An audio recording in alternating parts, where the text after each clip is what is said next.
minta 3 juta, tapi di bukti pembayarannya dia cuma tulis 600.000.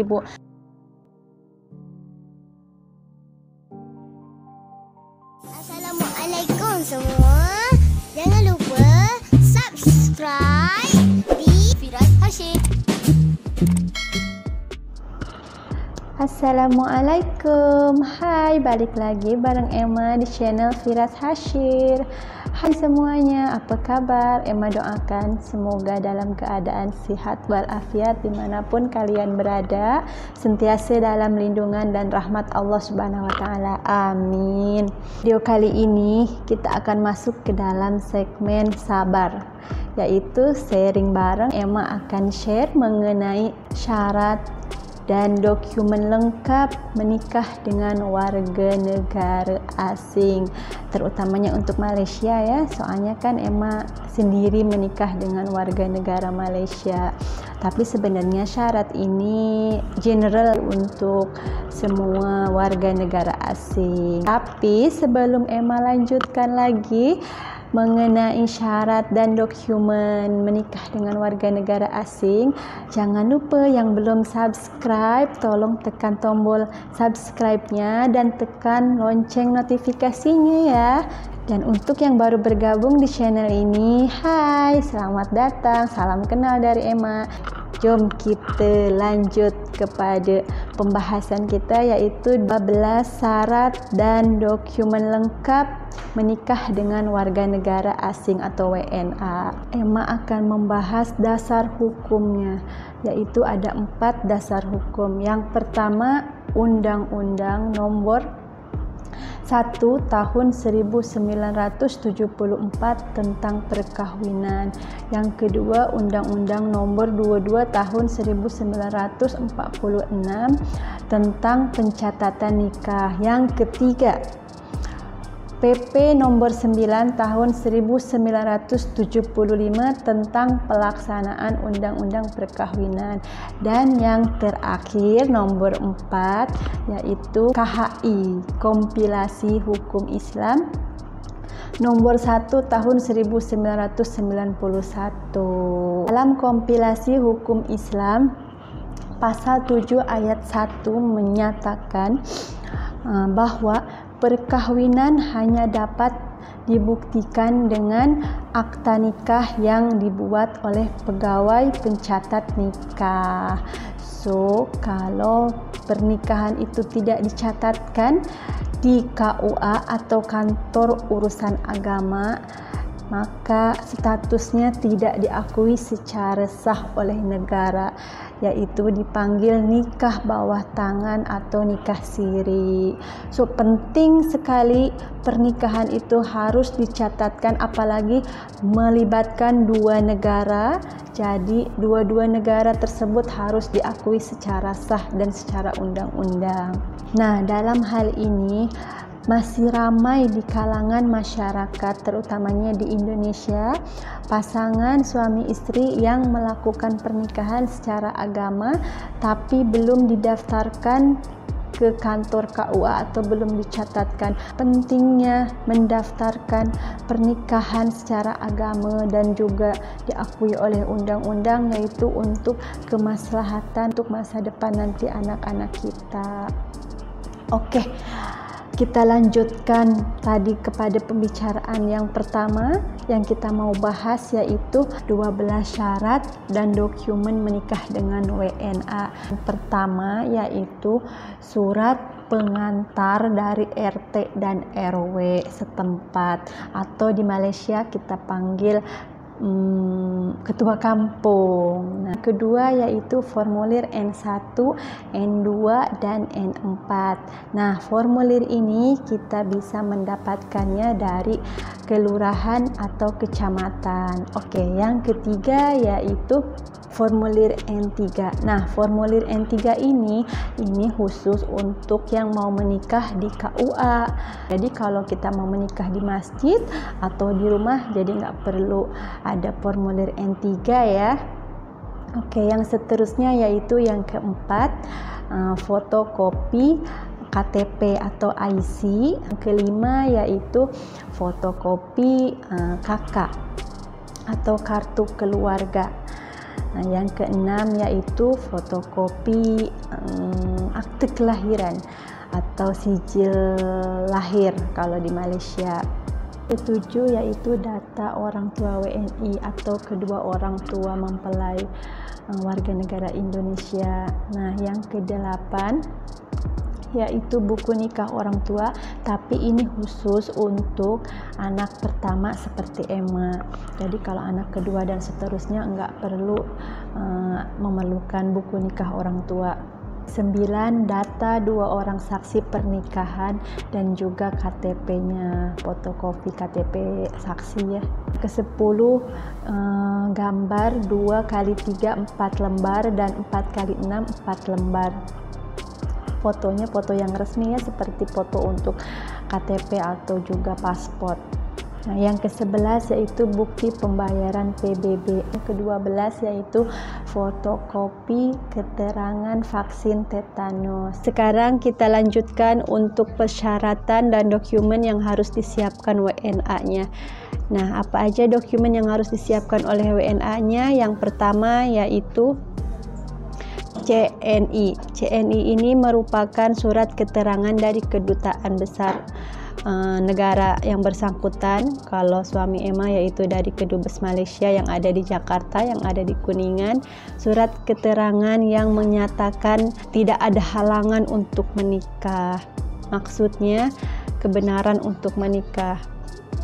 Nah, yang kedua yaitu fotokopi identitas diri seperti KITAS atau visa. Yang ketiga fotokopi paspor. Yang keempat fotokopi akte kelahiran. Yang seterusnya yang kelima yaitu surat keterangan tidak dalam status perkawinan atau surat keterangan masih single. Yang keenam yaitu surat atau akta cerai atau akta kematian bagi yang sudah pernah menikah. Yang ketujuh yaitu surat keterangan domisili. Nah, dokumen yang harus disiapkan oleh WNA-nya ada 7 sahaja, dan kalau dokumen-dokumen tersebut digunakan dalam bahasa asing, maka harus diterjemahkan dulu ke dalam bahasa Indonesia oleh penerjemah yang sudah disumpah dan dilegalisir di kedutaan WNA yang ada di Indonesia. Nah, setelah semuanya ready dokumennya, didaftarkan ke kantor urusan agama. Selanjutnya untuk biaya perkawinan pracampuran berapa sih? Mahal enggak? Oke, selanjutnya kita bahas ya mengenai biaya. Sebenarnya kan teman-teman, kalau ikutkan undang-undang yang ada di Indonesia, aturan yang mengatur tentang perkawinan campuran ini, menurut PP nomor 48 tahun 2014, perkawinan yang dilakukan di kantor KUA gratis. Dan kalau kita mau menikah di luar KUA, misalnya di rumah atau di taman, sekarang kan lagi musim tuh ya, lagi viral menikah di taman, di laut, di pantai, bukan di laut, nanti tenggelam lagi. Misalnya kalau kita mau menikah di pantai, kalau ikutkan undang-undang PP tersebut, peraturan pemerintah, yaitu 600.000 aja. Kalau sebenarnya kalau ikutkan benar-benar ikutan aturannya memang nggak mahal sih, tapi ikutkan pengalaman Emma sendiri waktu Emma mau menikah dengan husband orang Malaysia. Tapi ini oknum ya, oknum, bukan semua. Dan Emma juga nggak mau cerita tentang KUA mana. Itu biarlah rahasia kalau kata Siti Nurhaliza. Pengalaman Emma waktu menikah dengan WNA, ada oknum yang meminta Emma bayaran 3 juta. Nah, jadi waktu itu oknum tersebut minta Emma bayaran 3 juta. Emma otomatis kaget banget dong. Masa sih, shock banget waktu itu. Masa sih 3 juta gitu kan. Dan kebetulan waktu itu Emma belajar di UIN, ambil kos tentang hukum keluarga. Jadi sedikit sebanyak Emma tahu tentang dasar hukum tentang pernikahan. Nah, otomatis Emma bilang dong ke oknumnya, "Pak, kenapa sih bener ini kok mahal banget 3 juta?" Emma bilang gitu kan. Terus kata oknumnya bilang, "Iya Neng, soalnya kan ini nikahnya di luar kantor KUA. Terus lagi satu, ini nikahnya kan dengan WNA, jadi memang biayanya mahal, kata oknumnya kayak gitu. Nah, pas waktu itu oknumnya bilang kayak gitu, dengan spontan Emma ngeluarin dasar hukum yang tadi Emma sebutkan, yaitu PP nomor 48 tahun 2014, bahwa memang pernikahan kalau di KUA itu kan gratis, dan kalau memang mau bikin di luar KUA ya 600.000 kan. Kaget kan kalau dengar tiba-tiba harus 3 juta. Nah, habis itu oknumnya tuh masih bertahan. Dia kayak mempersulit gitu, ya kalau Neng nggak mau 3 juta, ya udah nikah aja di KUA, kan gratis Neng, katanya gitu. Si bapak, orang mau nikahnya di masjid, suka hati kita kan ya, mau nikah di mana. Yang jadi masalahnya sekarang kan dia minta tuh nggak tanggung-tanggung gitu ya. Dari 600.000 ke 3 juta kan jauh banget. Kayak seolah-olah ngemanfaatin. Jadi menurut sesetengah oknum, kalau memang mereka menikah dengan WNA, itu biasanya ada azas manfaat. Jadi kayak lebih tepatnya dimanfaatin gitu. Karena mereka tahu, oh kalau nikah dengan warga asing pasti ininya biayanya mahal, biayanya gede gitu kan ya. Udah gitu Emma bilang kan ke oknumnya kayak gini, ya udah Pak, kalau kayak gitu saya nggak ada masalah ya ngasih yang Bapak minta, karena memang waktu itu gimana ya, pengen cepet-cepet selesai gitu ya. Jadi nggak ada masalah, nggak apa-apalah Emma bayar 3 juta, walaupun Emma juga tahu memang sebenarnya cuma 600.000 aja. Terus Emma bilang kalau memang Bapak maunya 3 juta, ya udah saya minta bukti pembayaran. Nah, spontan bapaknya menolak. Dia bilang gini, oh nggak bisa Neng, jadi nggak bisa ada bukti pembayarannya, katanya gitu. Soalnya kalau ikutkan bukti pembayarannya memang 600, ini katanya uang makan aja gitu, kata dia bilang. Ya otomatis emang nggak bisa dong nerima kayak gitu. Kita udah bayar 3 juta segitu, terus tiba-tiba diminta bukti pembayaran dia nggak ngasih. Kalau nanti dia minta lagi gimana? Kan bahaya ya. Jadi emang nggak mau dong kayak gitu. Pada akhirnya Emma lapor tuh ke atasannya, ke orang lain yang bukan dia yang ngambil tentang pernikahan Emma ya. Emma bilang, Pak saya mau menikah, terus saya diminta 3 juta, saya nggak ada masalah kalau memang bersikeras mau dibayar 3 juta, walaupun Emma tahu cuma 600.000. Tapi Emma bilang, tolong kasih saya bukti pembayaran. Terus kata dia bilang, ya udah, karena dia tahu ya, Emma juga sedikit sebanyak tahu tentang dasar hukumnya. Emma juga bilang kalau memang sebenarnya kalau saya mempersoalkan masalah ini, saya bisa aja mengadukan masalah ini kalau Bapak itu korupsi gitu kan. Terus dia ketakutan kan, atasannya itu ketakutan. Dia bilang, oh minta maaf Neng, dia bilang kayak gitu. Siapa katanya yang minta 3 juta? Ya Emma kasih tahu dong siapa ya oknum tersebut. Akhirnya dia bilang, ya udah, memang aturannya cuma 600.000 aja, dan kalau ikutkan 600.000 itu kita bisa transfer ke kas negara, atau kalau kita cash juga ya harusnya ada bukti pembayaran kan. Ini kayak krik-krik, minta 3 juta tapi di bukti pembayarannya dia cuma tulis 600.000. Dan alhamdulillah akhirnya prosesnya dipermudahkan. Emma cuma bayar 600.000 aja, nikah di masjid. Aduh, kok jadi panjang lebar tentang pengalaman Emma oknum yang korupsi ya. Ini lari daripada judulnya tentang prosedur dan syarat ya, dokumen, ini malah tentang korupsi. Oke, kita kembali lagi kepada pokok pembahasan kita, yaitu persyaratannya. Nah, kalau semuanya persyaratannya sudah lengkap, terus nanti harus dilegalisir ke kedutaan kedutaan Malaysia yang ada di Jakarta, yaitu yang ada di Kuningan. Nah, apa aja syarat untuk dilegalisir? Nah, ini penting ya, kita harus melegalisirnya supaya pernikahan tersebut diakui oleh dua negara. Jadi ini penting banget, memang harus dilegalisir supaya tidak ada masalah ke depannya, untuk masa depan kita ke depannya dan untuk masa depan anak-anak kita. Jadi kita harus ikut undang-undang yang berlaku. Oke, apa aja syarat untuk melegalisir? 4 dokumen yang harus disiapkan oleh WNI nanti untuk dilegalisir ke Kedutaan Besar Malaysia yang ada di Jakarta. Yang pertama yaitu fotokopi KTP, yang kedua yaitu fotokopi akte kelahiran, yang ketiga surat N1, N3 dan N4 yang didapatkan dari kelurahan dan kecamatan. Nah, yang keempat yaitu kalau ada perjanjian pranikah. Nah, ini juga penting banget perjanjian pranikah nih. Kenapa harus ada perjanjian pranikah?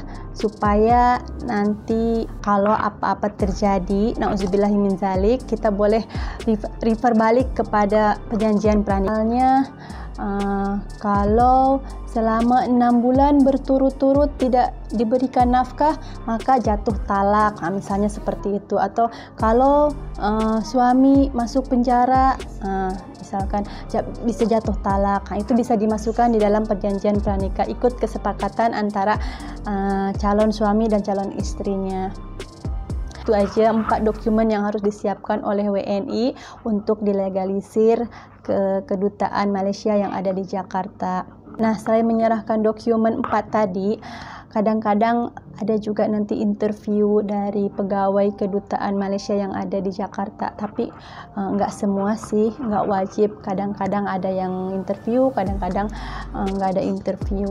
Oke, mengenai biaya legalisir di Kedutaan Malaysia yang ada di Indonesia, kalau nggak salah ya, waktu 2010 itu 39 ringgit gitu. Kalau salah emang minta maaf. Nah, kalau ada teman-teman yang menikah dengan warga negara Malaysia, nanti boleh share di ruangan komen, di kolom komen di bawah ya. Kita sharing, mungkin sekarang biayanya sudah berubah. Oh ya teman-teman, nanti kalau sudah sampai ke Kuala Lumpur, buku nikah ini harus dilegalisir di KBRI Kuala Lumpur. Nah, seperti ini. Supaya pernikahan kita diakui oleh dua negara, bukan hanya di Indonesia tapi juga di Malaysia diakui oleh undang-undang Malaysia. Nah, setelah itu suami nanti pergi ke pejabat agama untuk mendaftarkan lagi pernikahan yang sudah dilakukan di Indonesia untuk mendapatkan sijil nikah. Nah, sijil nikah di Malaysia itu besar seperti FOPP ukurannya, dan dapat satu kartu, yaitu kartu seperti kartu KTP, seperti itu. Oke, itu aja untuk segmen sabar, yaitu sharing bareng Emma di video kali ini. Sampai ketemu lagi di next video insyaallah. Untuk yang belum subscribe, jangan lupa subscribe dan tekan tombol loncengnya supaya nanti kalau Emma update video yang terbaru dapat notifikasinya. Terima kasih, sampai ketemu lagi. Assalamualaikum warahmatullahi wabarakatuh. Bye bye. Jangan lupa subscribe di channel Firas Hashim. Bye bye.